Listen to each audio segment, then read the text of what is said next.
American society was chaotic. Anything could happen, could flip black and white at will. Today we arrive at a movie, The Green Mile, a movie where you only need toe black to be guilty.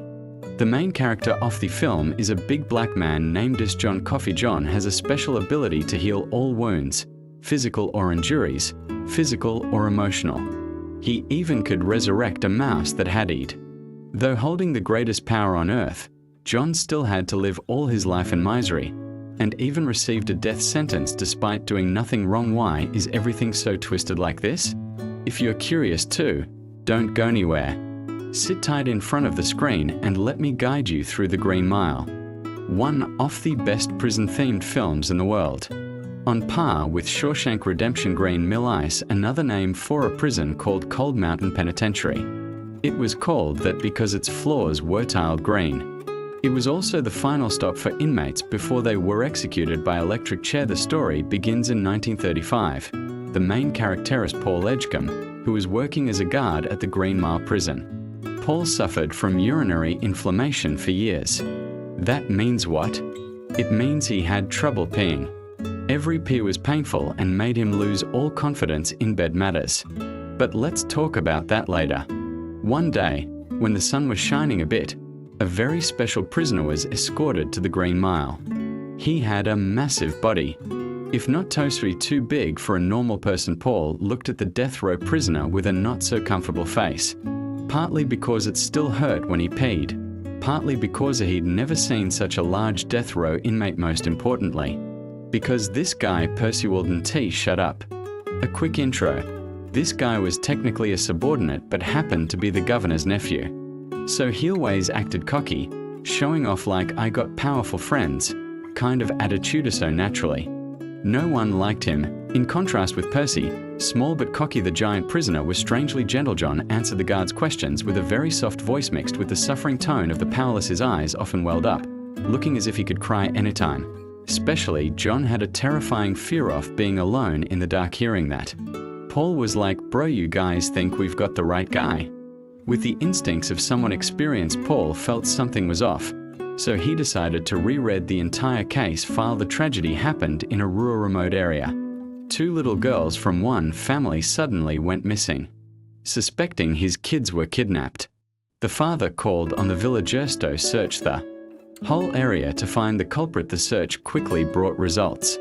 When the villagers came across an extremely gruesome sight, the 2 poor children were lying in John Coffey's arms, heads blooded.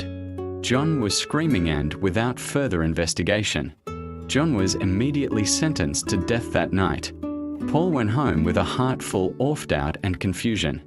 He couldn't understand why a gentle, kind man like John could commit such a heinous crime with those tangled thoughts circling in his head. And on top of that, the pain dwelling in his lower parts. Paul once again spent a night away from his beloved wife. He dragged his tired body back to the prison the next morning. Paul's job continued like any other day today though. He and his co-workers. The special thing about this moose is that it was bold, not afraid of people throw it anything, it would eat it.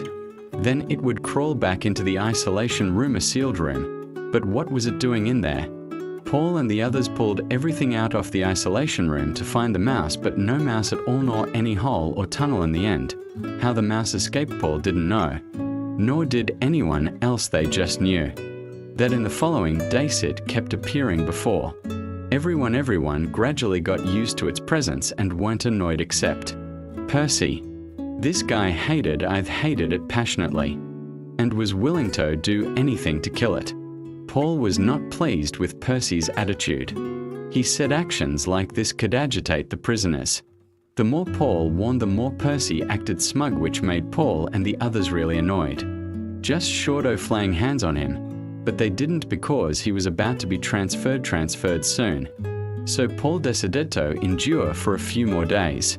Let's pause these prison dramas for now. The real movie begins. The thing is, before each execution everyone had to rehearse several times to ensure the prisoner would go quickly and with minimal pain. Their execution procedure was very simple. The prisoner would be placed on a luxurious ergonomic chair designed specifically for the prison. Then the prisoner could say their final words before receiving a wet sponge on top of their head. The reason for that was to ensure the electric current flowed directly through the brain. Percy seemed quite excited about this method. What a twisted freak. The first to be executed in the film was Alan. Alan was someone Paul rather liked ever since he arrived at Green Mile from a murderer to a reformed man clearly. However, that didn't matter. A crime was still a crime and had to be punished. Witnessing Alan executed made Percy ecstatic, so much so that even when Alan was gone, Percy kept mocking and insulting to the point where everyone else got mad and wanted to punch him a few times. But if they did that, it'd be like resigning on the spot, so Paul switched to a softer tone and tried pleading for Percy to transfer soon to restore peace in the prisoner. So you want me to leave, right? Then the next execution let me be the instructor. You guys assist, you hear that?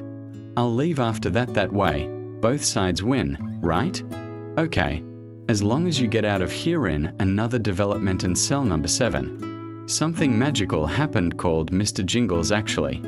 That's not the guy's name, it's the name he gave the mouse. This prisoner was named Dell. Somehow Dell managed to tame and turned Mr. Jingles from a regular mouse into a smart mouse. Seeing that the mouse was harmless, Paul allowed Dell to keep the mouse like a pet. Contrary to Dell's joy that night, Paul wasn't happy at all because his lower body kept protesting, begging to get checked for UDHARD. Reached the chronic stage if not treated immediately, then most likely from now to the end of his life.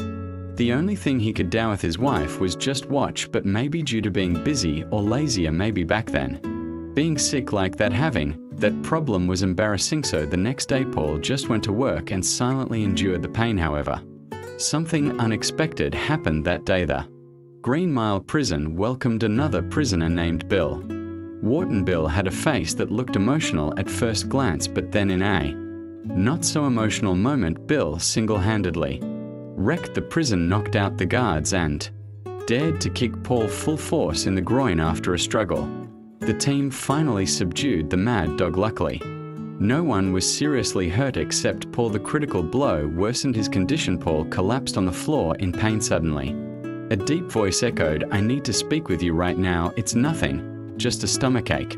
"Go ahead." Paul hesitated but eventually approached John a bit closer.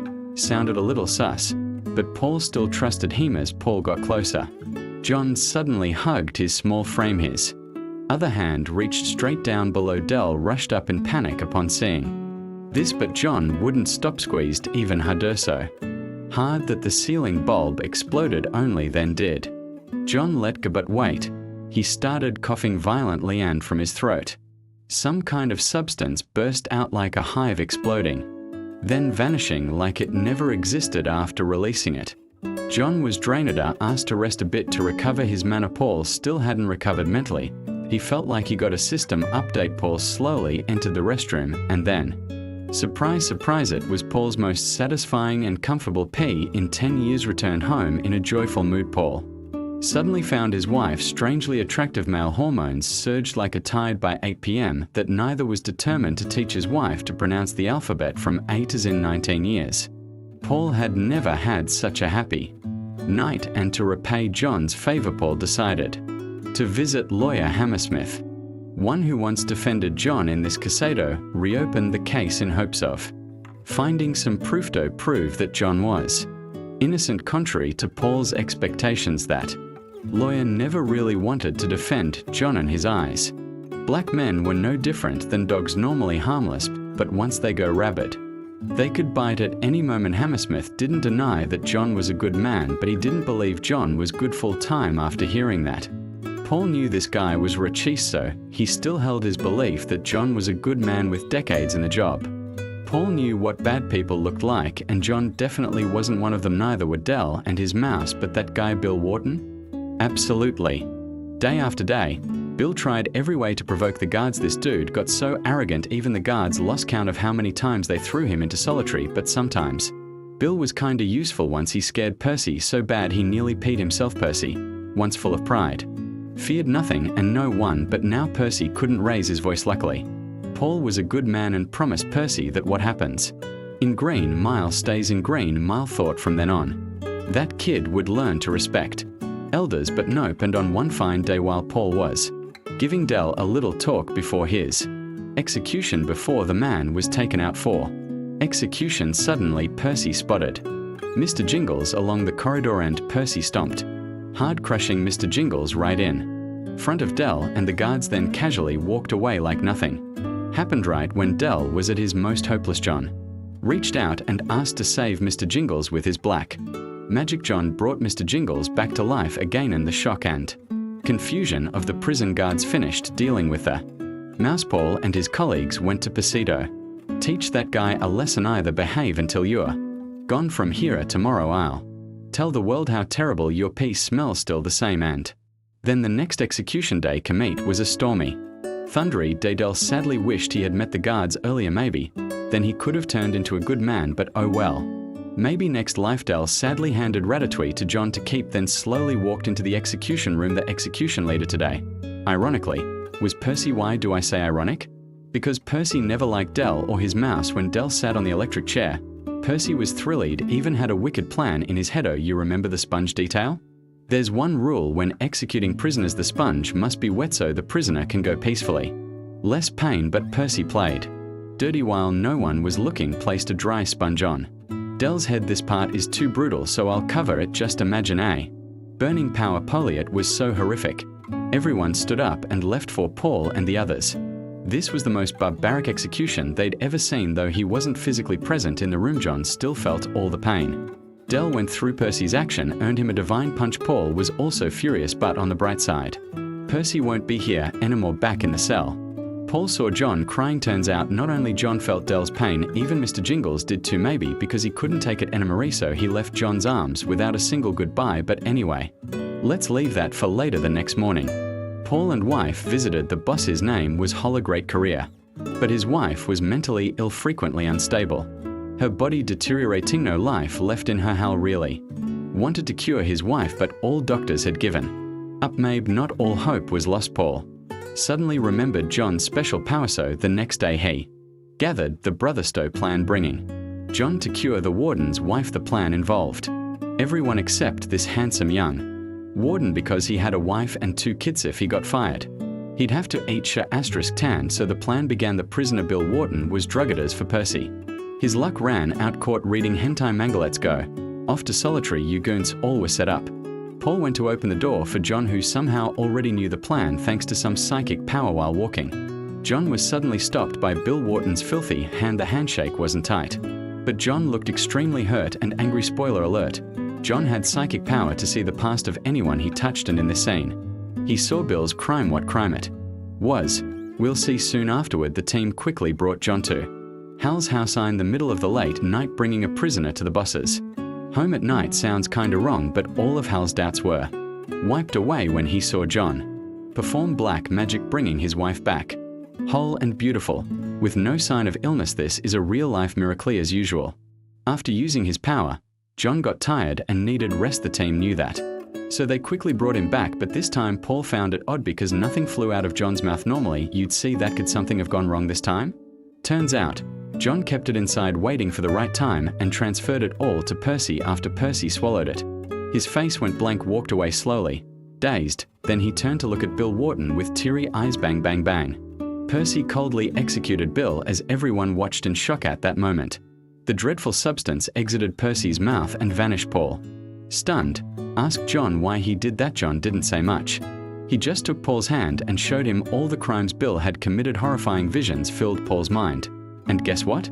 John was innocent. The real killer of the 2 little girls was Bill Wharton. John merely found them and tried to save them. Even so, that wasn't enough to save John from the death sentence. Paul still asked if John wanted to break out like Michael Schofield, because all the guards were willing to help. John was touched but declined. He didn't want help or any favors. John was tired of living day after day alone, mistreated, and worst of all, seeing how cruel people were to each other. If life was nothing but pain, then he'd rather die. And so John officially refused his chance to live, and the final execution day arrived. John slowly sat in the electric chair as the victim's family hurled insults and curses at him. When asked for final words, John simply said sorry for existing. Paul held John's hand one last time, asking for forgiveness, and then it happened. From then on, Paul never attended another execution. He moved to juvenile rehab to stop crime at the roots. Fast forward to the present.